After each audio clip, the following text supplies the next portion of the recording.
여러분 안녕하십니까? 매티스 미 국방장관은 내년 봄 한미 동맹이 독수리 훈련을 실시하지만 규모는 줄이겠다고 말했습니다. 미국의 협상 전략은 두 갈래입니다. 북한으로 가는 돈줄은 꽉 틀어막지만 군사훈련 축소처럼 북한이 원하는 군사적인 선택은 들어줄 수 있다는 겁니다. 네, 이런 발표는 다음 주 뉴욕으로 추진하고 있는 북미 고위급 접촉을 염두에 둔 것으로 해석됩니다. 첫 소식 워싱턴에서 김정한 특파원입니다. 내년 봄 예정된 한미연합 대규모 기동훈련인 독수리 훈련의 범위가 축소될 것이라고 매티스 미 국방장관이 밝혔습니다. 구체적인 범위에 대한 언급은 없었지만 내년 초 2차 북미 정상회담이 예고된 만큼 이를 지원하기 위한 사전 포석으로 보입니다. 북한은 정상회담에 앞선 고위급 회담 일정을 아직 확정 통보하고 있지 않는 상황. Choi-Sang-hee has not met Xi Jinping yet, and the North Koreans continue wanting to minimize preparatory work and get right to a meeting with Donald Trump. 때문에 한미 훈련 축소 언급이 이달 말 북미 고위급 회담을 위한 촉매제가 될 수 있을지도 주목됩니다. 국방부는 매티스 장관의 발언은 공식 발표가 아니라고 말을 아꼈습니다. 그러나 핵 항모 등 전략자산 전개 없이 훈련 기간을 절반으로 줄여 실시하는 방안을 검토 중인 것으로 알려졌습니다. 한편 폼페이오 미 국무장관은 시간에 쫓기는 듯한 대북 협상은 하지 않겠다는 뜻을 분명히 했습니다. There's no time frame. We don't want to set a date certain, but it's more than day by day in the sense that there is a plan. 미국은 한미 연합 훈련 규모를 축소하며 북미 협상 기조를 적극 이어가면서도 북한의 인권 탄압과 유린에 대한 책임 규명과 처벌을 적극 촉진하겠다고도 밝혔습니다. 북한을 대화의 테이블로 끌어들이기 위한 동시다발적인 채찍과 당근으로 해석됩니다. 북한이 이 핵탄두 소형화를 계속 진행해 왔다라는 거를 전제로 얘기를 한다면 비핵화 의지가 없다라고 비난을 할 수도 있지만 그만큼 북한 입장에서도 지금 미국의 제재 해제에 대한 어떤 신호가 전혀 없기 때문에 믿을 수 없어서 하는 행동이다. 이렇게 거꾸로 볼 수도 있는 거 아닌가요? 그렇죠. 북한 입장에서는 어쨌든 체제 안전 보장이 안 되고 그러다 보니까 이제 소형화하고 핵무기의 이제 업그레이드를 계속하고 있는데 그리고 아까 이제 앞서 말씀하신 어떤 방사포 사격이라든지 전혀 지금 훈련 기간도 아니고 이런 때 하고 있고 이런 것은 결국 미국의 어떤 군사적 옵션에 대비해서 나름대로 군대의 어떤 전투력, 전쟁 능력을 좀 제고하는 거란 말이죠. 네. 따라서 제가 볼 때는 우리 청와대가 뭐 북한하고 어떻게 비핵화를 할 수 있는 것처럼 지금 약간 착각하고 있는 측면이 있습니다. 북한은 철저하게 비핵화에 한해서만은 미국의 이 레버리지로 만들었고 활용하고 있기 때문에 아마 적어도 우리 대한민국이 뭐 한 100억 달러 이상을 김정은에게 주겠다. 그러면 포기할런지 모르지만 그건 우리 국민들이 용납할 수 없는 일이고 이래서 북한의 소형화 이것은 뭐 계속 진전될 수밖에 저는 없다고 봅니다. 네. 저는 말이죠. 우리 정부가 100억 달러가 아니라 1조 달러를 줘도 북한이 비핵화 안 한다 생각합니다. 네. 왜냐하면 핵무기를 포기하는 것 자체가 정권을 다시 지킬 수 없게 된다 생각을 하고 있기 때문에 비핵화 굉장히 힘든 겁니다. 네. 힘든 거고 그다음에 이제 미국을 믿지 못한다라는 얘기를 자꾸 하는데 자기들이 비핵화하는 의지를 정말로 진정스럽게 보여주면은 미국을 못 믿을 이유가 없습니다. 미국이 뭘 했습니까? 지난번 6.12 그 정상회담 때 당신들이 만약에 비핵화를 하면 우리가 한국처럼 잘 살게 해주겠다. 분명히 약속을 했어요. 네. 그거 못 믿습니까? 그거 뭐 비디오까지 만들어가서 다 보여주는 건데. 아까 말씀하셨잖아요. 이 핵을 뺏기면 정권 유지를 못한다고 믿기 때문에 포기를 안 한다. 그렇죠. 그러니까 확실한 약속이 있기 전까지는 포기를 못하는 건 당연한 거 아니겠습니까? 그런데 자 미국이 체제 보장을 이제 해주면 네. 그걸 한다는 거거든요. 체제 보장 해줄 겁니다. 네. 해준다고요. 뭐 정전선언도 종전선언도 하고 그다음에 뭐 수교도 하고 그다음에 형협정도 다 체결합니다. 그런데 그걸 못 믿어서 자기는 비핵화 못하겠다. 알겠습니다. 이런 얘기를 하고 있는데 제가 또 하나 아까 네. 핵무기 소형화 얘기가 자꾸 나오지 않습니까? 네. 핵무기 소형화에는 끝이 없는 겁니다. 아마도 북한의 목표가 네. 300mm 방사포에다가 핵탄두를 칠 수 있는 만큼 소형화하려고 그럴 겁니다. 그 정도의 전술핵까지 계속해버려 하겠다. 나갈 것인데 아까 우리 화면에 나타났지만 김정은이 들고 나온 게 직경 60cm짜리 핵탄두 가져 나왔지 않습니까? 그랬죠. 이거를 계속해서 줄여가지고 300mm 방사포에 칠 정도 되면은 네. 도대체 방법이 없는 겁니다. 막을 방법이 없습니다.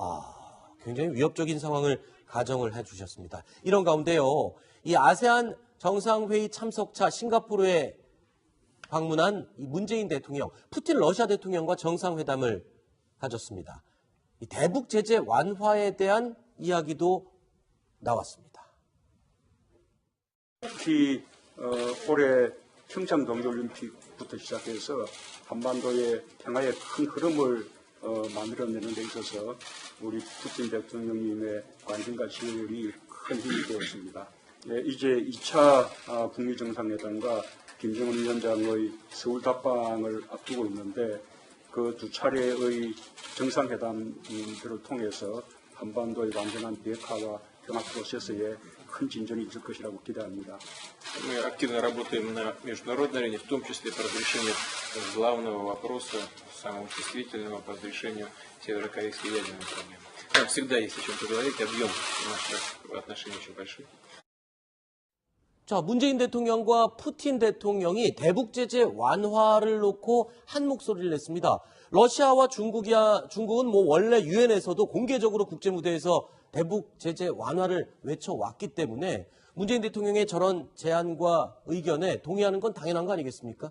그렇죠. 이번에 뭐 푸틴 대통령은 늘 지각 대통령이었는데 오히려 문재인 대통령보다 먼저 와서 네. 정중하게 우리 대통령과 회견했는데 어쨌든 러시아로서는 과거 6자 회담 때도 그렇고 북한 비핵화에 대해서 항상 좀 변두리에서 맴도는 그런 방관자의 입장이었습니다. 그런데 이번에 이제 문재인 대통령과 한 저 대화 내용을 보면 상당히 적극적인 그런 의지를 보이고 있는데 네. 이것이 과연 러시아의 본심인지 아니면 최근에 새로 형성되고 있는 러시아 중국 간의 어떤 블록 형성에 하나의 연막을 치는 건지 네. 우리가 이 본질을 깊이 이해하기는 아직 좀 어려운 상황입니다. 조금 전에 안 박사께서 이런 얘기를 해주셨습니다. 지각대장으로 유명한 푸틴 대통령이 3분이나 먼저 와서 기다리고 앉아 있었다. 자, 다음 그림 보실까요? 자, 그러니까 이 푸틴 대통령이 어떻게 보면은 이번에 북한 제재 완화에 대한 어떤 요구나 뭐 이런 게 있어서 그런 태도가 반영된 거라고 봐야 되나요? 이런 걸? 중국하고 러시아가 근래 들어서 한 2, 3개월 전부터 북한에 대해서 제재를 완화하거나 해제해야 된다는 주장을 자꾸 이제 해왔지 않습니까? 네. 저는 그때 그 중국과 러시아가 북한 핵 문제에 대해서 전략적 전환이 있다고 좀 봤고, 그래서 북한 핵이 러시아나 중국의 이익에 반해서 사용되지 않으면 네. 응연할 수도 있다는 입장을 가졌다고 저는 판단했거든요. 아하. 그래서 제재를 완화할 필요가 있다 소리를 한 것은 북한 제재가 붕괴되는 걸 원치 않는다 이런 의미인 것 같고, 네. 또 우리 대통령께서도 그와 비슷한 말씀을 하셨지 않습니까? 북한의 비핵화가 일정 정도 진전되면은 대북 제재를 완화할 필요가 있다 말씀하셨는데 아마도 그 부분에 대해서는 러시아하고 우리 정부가 뭐 같은 입장이 아니겠나 이렇게 생각을 합니다. 자, 그런데요, 문제는 미국입니다. 문재인 대통령, 푸틴 대통령만 만난 게 아니라요, 펜스 미국 부통령도 만났습니다. 자, 오늘은 북한이 완벽한 비핵화를 하기 전에 대북 제재 완화는 없다 입장을 고수하고 있는 미국 펜스 부통령을 만난 겁니다. 펜스 부통령의 이야기 먼저 확인해 볼까요? We respect the inter-Korean talks that have been taking place. President Moon and I talked very openly about that. And he assured me that as those inter-Korean talks take place, that there will continue to be very close coordination with the United States, and also that South Korea remains committed to fully enforcing all of the UN resolutions and sanctions. We expect all of our allies and partners in this effort to fully enforce all UN Security Council resolutions, and that includes China.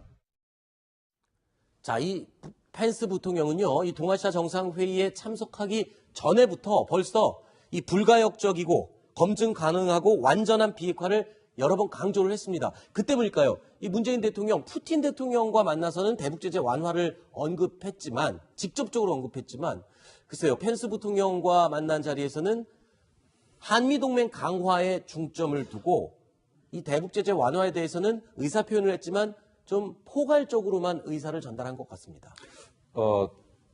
펜스, 이 모임 만남 네. 자체가 펜스 부통령이 요구해서 만나게 된 것이고, 원래 우리 대통령께서 아세안 이 회의에 참석할 때만 해도 원래는 펜스 부통령 만날 계획이 없었습니다. 일정이 없었는데 펜스 부통령이 강력하게 요청을 한 거군요. 요청해서 만났기 때문에 네. 아마도 펜스 부통령이 아마 대북 제재 문제를 이제 거론할 거로 예상을 하고, 네. 우리 대통령께서는 아마 그 부분에 대해서는 좀 톤 다운해서 네. 북한의 완전한 비핵화만 강조하신 것 같습니다. 네.